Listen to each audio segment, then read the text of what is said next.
It's the end of the day with Ray. Hello, my friends. Well, ladies and gentlemen, today we're going to jump in that gigantic, sharp, interactive board. I'm going to power that board with my mini Dynabook, and we're going to discuss Xerox's FY2025. Speaking of the Dynabook, Xerox, I need you to call my friends over there at Sharp and tell them you want to sell the Dynabook through your distribution channel. It would make a great product for Xerox IT services. Manu, I'm telling you, it'd be a great product to put in the portfolio. For those that don't know what I just did there, I did a commercial for Dynabook. But ladies and gentlemen, Xerox reinventing a 100-year-old print company in the eyes of Wall Street. What a tough road to hoe. I've been saying this for a long time. God, I wish they could just get off of Wall Street, get this reinvention over with, and then go back out public again. But folks, I got to tell you, it's a tough road to hoe. And, the Xerox leadership has been honest with the marketplace, been honest with the employees. It's not going to be easy to reinvent a company whose core deliverable is print. A lot of their peers don't even know the industry has to be reinvented. They're still living like it's 1980. I've always congratulated Xerox for that, and I'll continue to congratulate them for that, because I do believe they got the right people in place to make this reinvention happen. I want to start out today's episode on Wall Street. Xerox did a couple of things. January 21st of 2026, Xerox filed a universal self-registration statement on Form S3. I don't know what they're going to do. Are they going to do some kind of equity swap? Are they going to do something? Are they going to merge with somebody? Who knows? Xerox also announced a prorated warrant distribution. And folks, look, here's the reality. If you can deleverage yourself, pay off some debt with not using your own money, that's a good thing. We're going to see where these things pan out. But at the end of the day, like I said, reinventing a 100-year-old print company in the eyes of Wall Street is tough. And there's going to be financial engineering, and these guys are going to do what they got to do. And at the end of the day, as I always tell everybody, Xerox is a major, major player in our industry, and we need to be rooting for the reinvention, because the reinvention really will reflect the entire industry. Whether you like them or not, that's a reality. Xerox, I want to share a couple of things as I get into today's episode. I don't know if Xerox listens to me or not, but I'm going to share these things anyway. Xerox, I really wish you would do something around this manufacturing Lexmark products. You need to come up with some kind of manufacturing agreement with another player in the space. I think it should be Kyocera. Kyocera makes great A4s, makes great A3s. You're already selling their inkjet in the production space, and it just seems to me that Kyocera and Xerox coming together in some kind of an agreement around manufacturing, and let Xerox be the distributor to the end user, and let Kyocera be the manufacturer, and maybe Xerox has an equity stake in the manufacturing, kind of like they did with Fujifilm. And folks, I got to tell you, I was hoping that maybe one day Fujifilm and Xerox would get back together, but I just don't think that's ever going to happen, okay? The ship sailed. And at the end of the day, things change, markets change, and leadership changes, but Kyocera's got boatloads of cash, and Kyocera makes great products, and I really do believe that Xerox could leverage that manufacturing capability they got when they bought Lexmark, because I never believed they bought Lexmark for the manufacturing. They just kind of got that. They bought Lexmark because Lexmark has the largest MIF of A4 MFPs in the world. That's a fact, okay? Our friends over there at HP, they have the A4 desktops all over the place, but when you think about MFPs, Lexmark has the largest MIF. So that was a strategic move that made sense for Xerox. And Xerox, I think you got to find the largest dealers, the largest distributors you have to the end users around the globe, and get this IT services business into those businesses as quick as you can. And you need to look for dealers that can deliver $15, $20 million worth of business in IT services a year. You're never going to get there with the smaller dealers. The smaller dealers you can add on, but I really think the focus needs to be in these really bigger dealers. You did do a announcement in the earnings call where Xerox, formed a pretty big relationship with a company called R.J. Young here in the U.S. It's a pretty good sized dealer. R.J. Young was a Lexmark dealer. Now, obviously, they're a Xerox dealer. Can Xerox move some of that IT services products, especially that new cyber insurance thing and cybersecurity through R.J. Young? But that's the kind of stuff we got to be doing, and we got to be doing it quick. We got to find those distribution to end users that can deliver that 15 to 20 million a year. Has to happen. Xerox's total revenue for the year was $7,022 million. They had an operating profit of 3.5%. And folks, I got to tell you, that might be something that Rico's comfortable with, but it's nothing that Xerox is comfortable with. Their operating profit was $246 million on the $7,022 million. And again, I think Xerox really wants to get to the double digits. They're reinventing the company. They're in the eyes of Wall Street. They're telling everybody everything they're doing every single quarter. And at the end of the day, like I said, that could be a RICO comfort number, but that's not a comfort number for Xerox.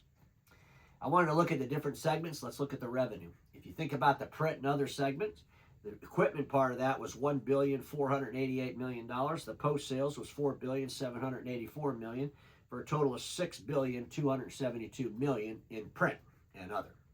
If you look at the IT services business, they did $523 million in products. They did $227 million in services. They had intersegment revenue of 11. Total revenue was $761 million.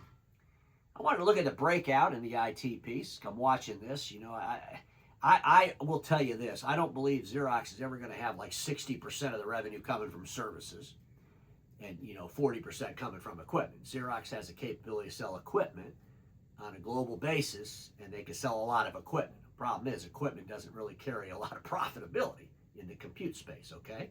Now, I think the Dynabooks could add to that. That's why, we're going to sell more equipment, right? We just got to figure out equipment we can sell and be profitable at it.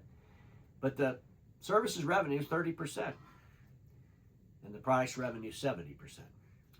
Ladies and gentlemen, I wanted to remind everybody about these acquisitions. Xerox made 2 pretty substantial acquisitions as part of their reinvention.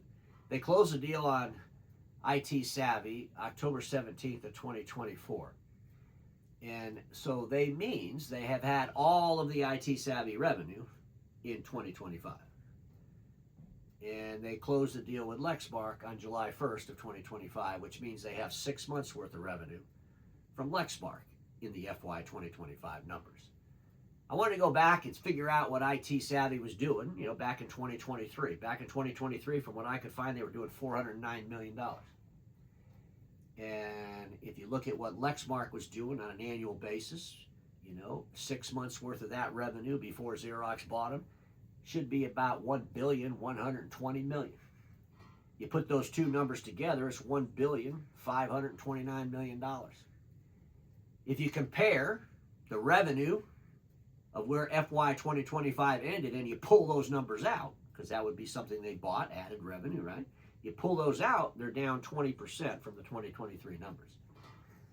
So ladies and gentlemen, thinking that Xerox didn't make the right play by buying IT Savvy or buying Lexmark, you would be naive. They made the right play. They increased their top line revenue, but both of those acquisitions were strategic. They grew their MIF in the field, which means they grew their customers, and they grew it where the market was going, A4. Lexmark has a fantastic relationship with the retail industry. What will Xerox do with that relationship? And on the earnings call, they talked about some of that, some of those synergies.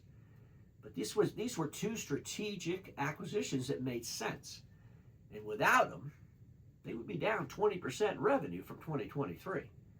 And when you're the largest provider of print equipment to the end user all over the world, you're going to be declining. Okay, ladies, that's just a fact of life.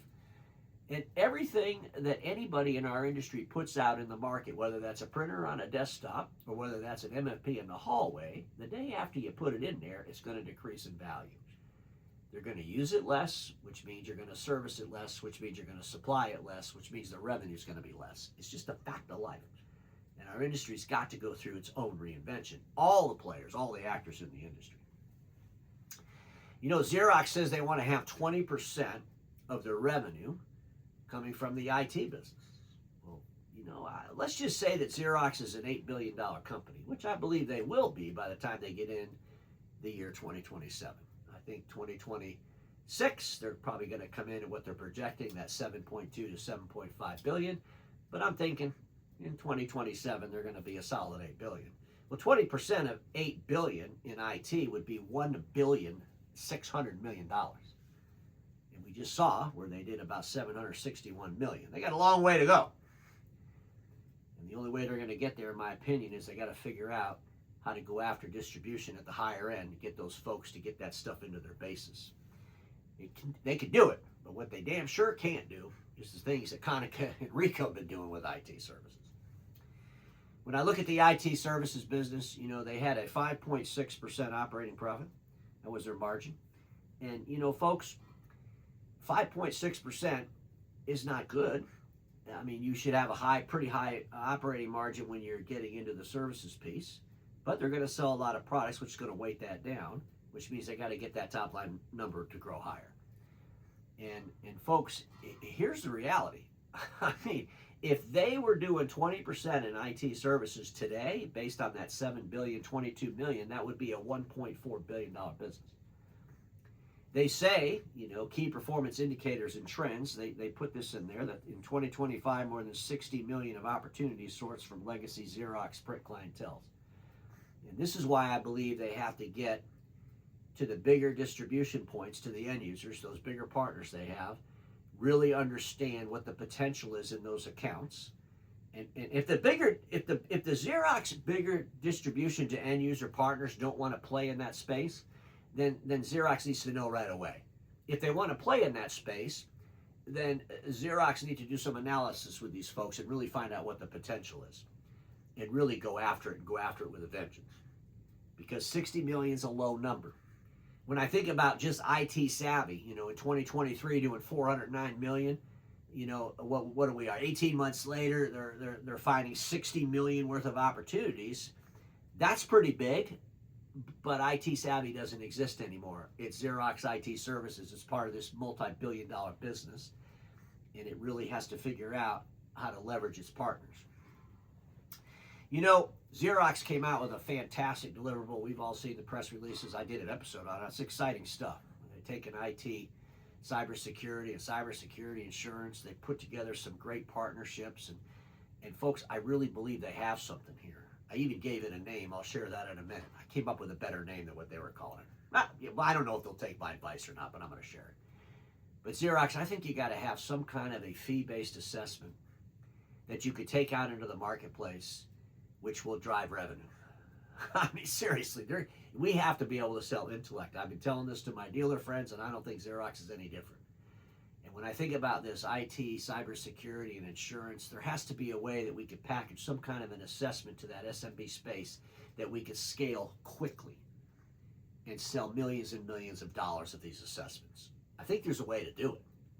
As a matter of fact, I even came up with a name, the Xerox Shield. And folks, the marketing people over at Xerox, they could probably make a better thing than I just kind of threw that together there. But at the end of the day, Xerox, we have to be able to sell intellect. And if we can figure out a way to sell fee-based assessments around IT services, around this cybersecurity and insurance thing, I think we got a home run. We got a lot of salespeople. A lot of these salespeople don't know what the hell IT even means. They can't even spell it. We all know that. But as Xerox reevaluates human capital, as it brings in leadership with different skill sets, which it will have to do. It's part of a reinvention. We can get there, but we got to get there quick. I looked at the debt, and folks, everybody gives Xerox a lot of crap about the debt, but 35% of their debt is leasing finance debt. We've seen them sell this leasing finance debt. Peak Solutions bought a lot of it. But at the end of the day, ladies and gentlemen, that's good debt. It's spread across hundreds of thousands of people paying lease payments and stuff. It's pretty high interest coming back to them. But, it shows up as debt. Everybody freaks out. But I think we got to put it into perspective. Their net core debt is $2.1 billion. It'd be nice if it was zero. But that's not realistic. They're reinventing the company. They went out and bought IT Savvy. They went out and bought Lexmark. They're trying to make strategic acquisitions, right? And folks, I got to tell you, I think as they bring IT Savvy and they bring Lexmark together and they start grabbing some of these synergies, they will, in fact, get the billion they have identified in savings and more. I will caution them, though, as they get more involved into the services business, especially a services business that's going to generate 1.5 or 1.6 billion in revenue. It's going to take a higher cost of human capital. So some of that $1 billion they've identified, it could get eating up in human capital, which is okay as long as we go into the marketplace with high margins, selling intellect, and bringing value to that SMB market space where Xerox is recognized as a major player helping the SMB community navigate information safely in a digital landscape. That's the goal, right? I want to remind everybody, and I know that a lot of people say, Ray, you always beat a dead horse when you bring up this Konica slide, but I think it's an important part of the story. I can't even imagine if the CEO of Konica Minolta had to get on the phone every quarter with the Wall Street analyst.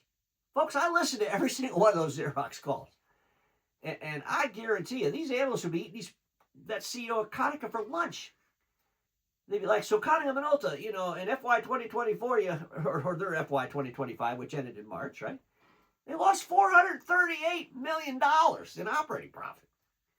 What about the losses in 22 and 21 and 20? In 2019, they had a 1% operating profit. In 2023, they had 2.5% operating profit. It's like they just get away with all this nonsense. And of course, hard issues being else, they don't cover any of it. Seriously, they don't.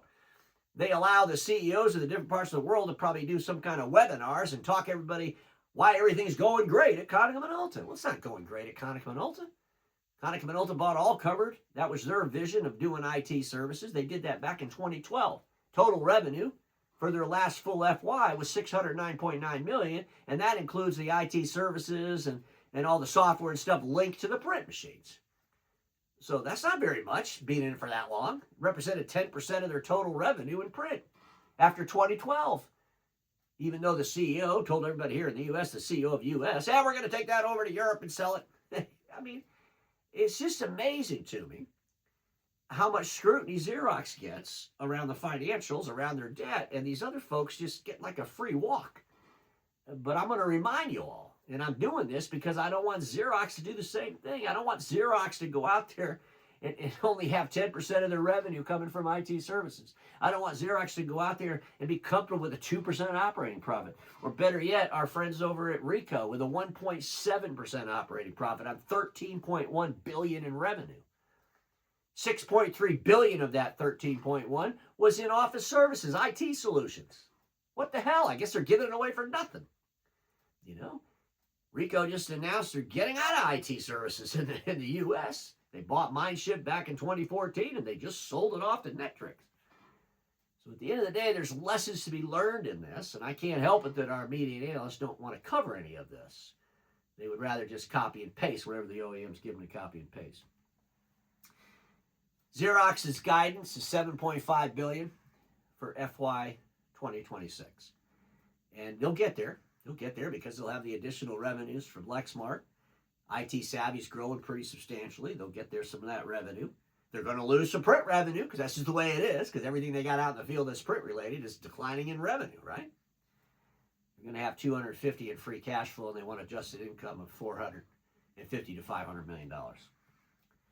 My friends at Xerox, I can't stress enough my belief that if you could figure out a way to leverage that Lexmark manufacturing, and I do believe the player is Kyocera, they got more money than anybody in the industry with that KDDI stock. You've seen the episodes. But there's got to be a way that you could do something with Kyocera that would make sense. And I really believe Kyocera would make a great partner. And I don't really want to hear all the nonsense about the culture there and the culture here and all that crazy stuff. If you do something with anybody you do something with, you got a new culture, okay? And it's up to those two organizations to create the culture that works best for the end users they service and support. Whether it's Kyocera, Xerox, any of the industry's actors, we all know there has to be a consolidation. There has to be a consolidation. There will be a redefinement of culture. And don't get so hung up on that. Let's deliver products and services to the end users, and let's deliver those products and services with the best experience possible. And then lastly, Xerox, really look at your top dealers around the globe, figure out how to get that IT services business implemented in them quickly, and look for those dealers that can deliver $10, $15, or $20 million a year in those services. Because everybody watching me knows this: status quo is the killer of all to be invented. Don't get stuck there, and I'll see you all tomorrow.